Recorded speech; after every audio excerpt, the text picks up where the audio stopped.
What's going on, everybody, and welcome back to episode 3 of the Stars and Scrubs podcast, powered by Sharp Sports Network. I am your host, Joe Biewer, joined with Walker as well from Sharp Sports Network. We are going to be breaking down some trades as well as trade rumors that happened as of the last 24 to 48 hours. Pretty interesting stuff here. Going to give our take on it as it pertains to a DFS perspective.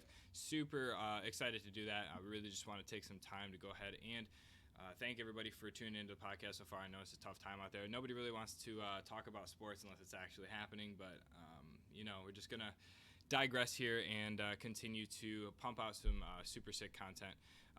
Let's jump into something a little bit interesting here.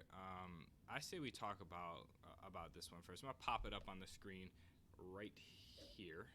It'll pop up on that side. On the screen right now, breaking: Texans quarterback Deshaun Watson has requested a trade. Rumor has it that he is requesting to be a part of the Patriots. Now, this is really interesting because the trade that we're going to talk about after this directly impacts the Houston Texans. So I'm actually kind of shocked, but the absence of DeAndre Hopkins this year kind of really destroys the Texans' offense. It just hinders them in all formats, so it doesn't surprise me that Deshaun Watson is requesting a trade, but I just didn't expect that from a player like Deshaun Watson. I just don't think he's kind of I would assume that he would want to stay with the Texans, ride it out through the tough times, and then eventually come out and win a Super Bowl. But for me, I think it's pretty interesting to hear that he wants to go to the Patriots. He doesn't really strike me as a Bill Belichick-style quarterback.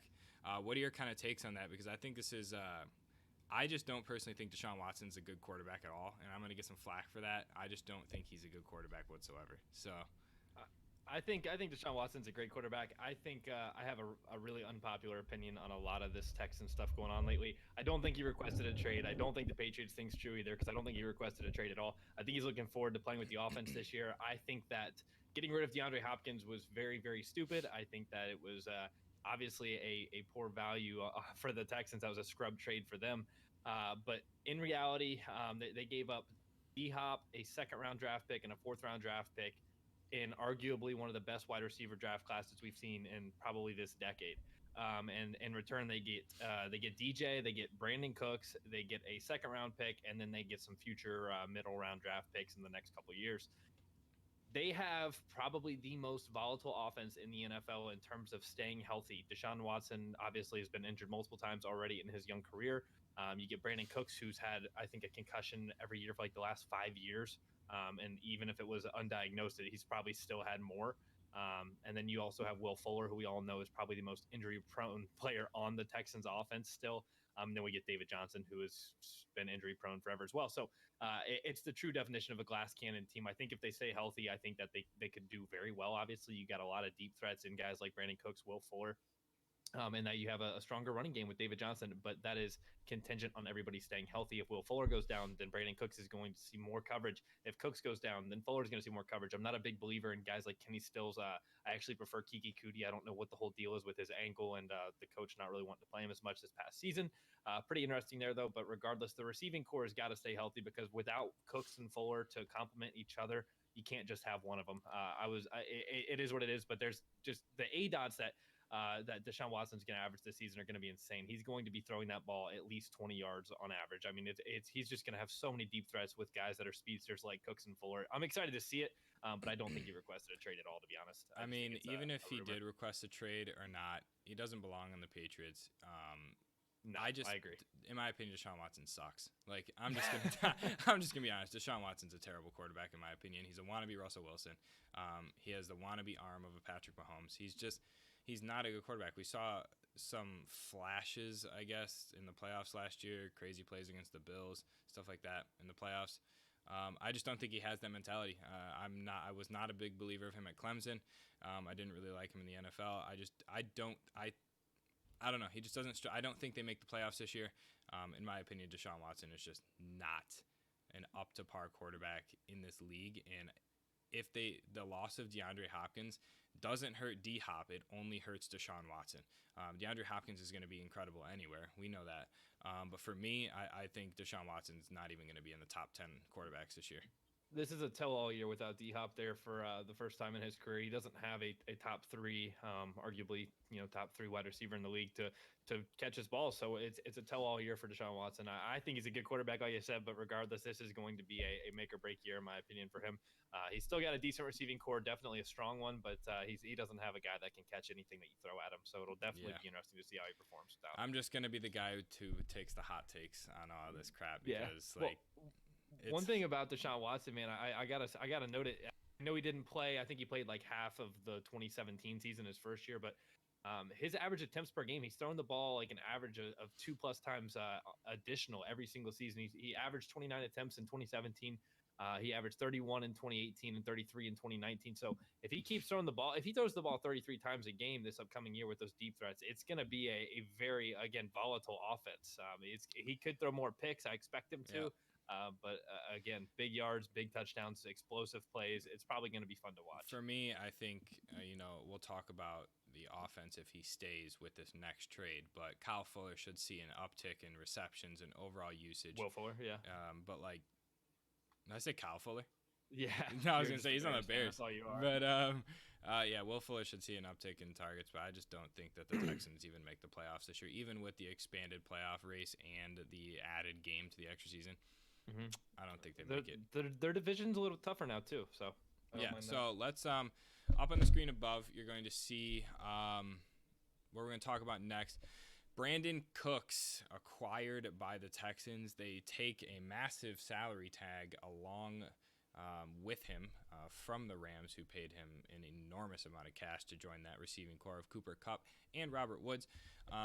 So it's going to be interesting to see. Brandon Cooks has bounced around 4 NFL teams in the past 5 years. He's been injury prone with the ankle injury. It's just been a mess with concussions. He doesn't replace D-Hop for me. He is a great receiver. He was great on the past teams that he was on. But for me, I don't see this. This didn't benefit the Texans in any way. This was probably one of the worst moves offensively that I think they could make. Yeah, it was an interesting way to spend their money. I was thinking that a lineman would have been a lot better for a guy like Watson. I think he does need more protection. After losing Jadeveon Clowney? Well, yeah, they could have used a lineman on either side of the ball. But I think that Brandon Cooks has definitely not been the same receiver as he was with the New Orleans Saints. I think that was the prime of his young career still. Yeah. But I don't like the way that with the Rams, you had Robert Woods, you had Cooper Kupp. You had Jared Goff. Goff sucks too. He'll just throw the ball to anybody. If Cooper Kupp's getting 10 or 15 targets, then Brandon Cooks is going to see 4. If they're a 40-yard target and he gets 4 of them, maybe he'll convert one into a touchdown or a big play. But from a DFS perspective, he's never been anything, in my opinion, other than a GPP play, unless we're playing. He's going to be a 5K to low 6K receiver all year this upcoming year. He had Jared Goff last year. He had opportunities to make big plays. But then again, like I said, you have Jared Goff, who's a less mobile Mitchell Trubisky, who's absolutely freaking terrible, and had the top receiving core arguably in the league, at least top 3, and didn't even make the playoffs after a fluky season where they went to the Super Bowl. So for me, Brandon Cooks coming here, if Deshaun Watson stays, it helps the offense. It doesn't help much. But Brandon Cooks is one of those guys where he goes off once every 5 weeks. That's all you're ever going to see. So for me, I think this is probably one of the worst moves that they could have made. I think that he's going to get the same treatment that he did at the Rams that he did here. Deshaun Watson is not too much of a different quarterback than Jared Goff, other than being more mobile, which it's not going to really help Brandon Cooks in any way. In my opinion, this was arguably probably the biggest waste of money in the offseason I've seen so far. From a DFS perspective, it doesn't make any sense because Brandon Cooks, we saw him at 7K last year a couple times. His point per dollar price is going to drop. I don't expect him to get the same targets. I expect Will Fuller to get more targets. This is going to have to be like a day-to-day basis or a week-to-week basis on Brandon Cooks. Really only play him in prime matchups. But then again, it might be a place to attack value if he's super cheap. We're never going to know at this point. But like I said, this is probably the biggest stupidest move that I think the Texans could have made, in my opinion. Yeah, I think there were other positions that they needed more so, but I mean, it's like if we're talking like week 1, if they're playing like Tampa or somebody that we know has a secondary that was getting exposed last year, I mean, it doesn't really matter what the matchup is. If Brandon Cooks opens up at like 4.6K or something like that on DK, I mean, he's definitely going to be somebody I'm looking to target just because I know the upside's there with him. I mean, it takes one play for him, no matter what team he's on, no matter who's throwing the ball. It takes one play for him to break for a 50-yard touchdown. Again, the average depth of throw that Deshaun Watson's going to have this year should just be absolutely insane. I think it's going to be an exciting offense to watch. And I do think that when they play teams like Tampa, like I just mentioned, that's going to be really interesting to see because I expect the Tampa Bay team to have much better just control of the ball control. So they're going to have the time of possession much more in their favor rather than in years past with a risky quarterback like Jameis now going to obviously TB12 a little bit safer.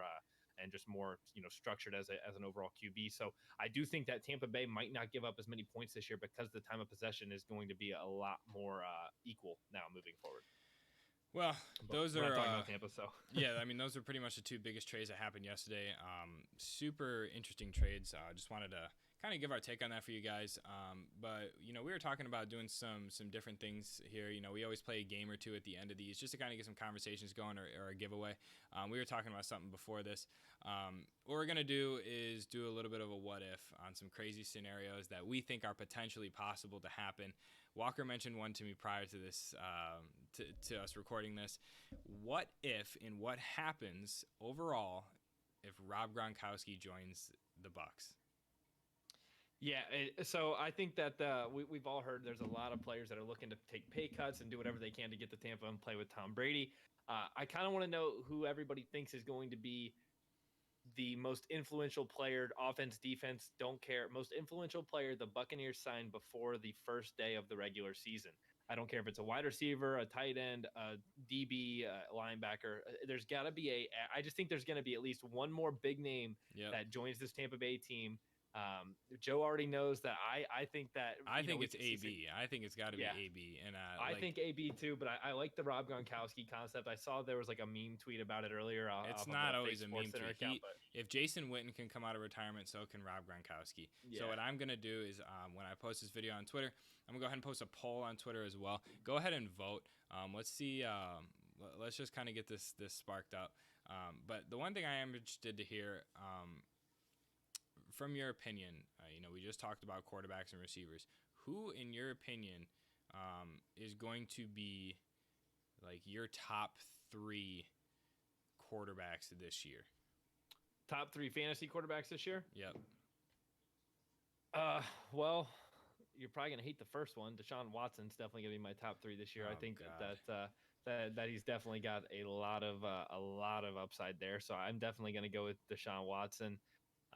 Patty Mahomes, I can't not say Patrick Mahomes and Lamar Jackson, of course. I think those are the top 3 this year. And if I don't want to say Deshaun Watson, because I think that third position is where we start getting a little bit arguable with who could step in there and who not. Don't say it. Don't say it. Don't say it. I know where he's going. Tom Brady. Really? I thought you were gonna say Stafford. No, I thought about it. I was going to say if I had a long shot like an underdog, I would say Matt Stafford, but that's kind of a lot of Lions bias. I think Tom Brady could have a big fantasy year this year. We haven't seen him in an offense like this with a receiving core like this since Randy Moss, if I'm being real. I mean, people want to talk about Julian Edelman. I love Julian Edelman too, but he's not Chris Godwin, Mike Evans. I'm not saying they're better, but they're just a different type of wide receiver. So I think we could see a big bounce back here from Tom Brady offensively. I think he's going to have some fun in Tampa, throw the ball a lot. And obviously try to win games, but I think that it just doesn't matter. I just think he's just gonna have some fun and chuck the ball. So I think it could be a big year for him, and I wouldn't mind seeing it. So I gotta say I'm gonna go off. You gotta say here. Mahomes and Lamar, no. I'm gonna go off the wall. Lamar, you know how, no Mahomes. Neither. You know how I roll. I'm gonna go Matt Ryan. All right, I'll take the under for 50 on that one, Alex. I'm gonna go Josh Allen. I like Josh Allen a lot. I like Josh Allen a ton. And then.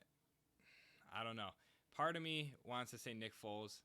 If he starts, I think he has a great year. If he starts, I think he has a great year. I think Stafford does better than Foles this year. I'd take the $50 bet on that. But I'll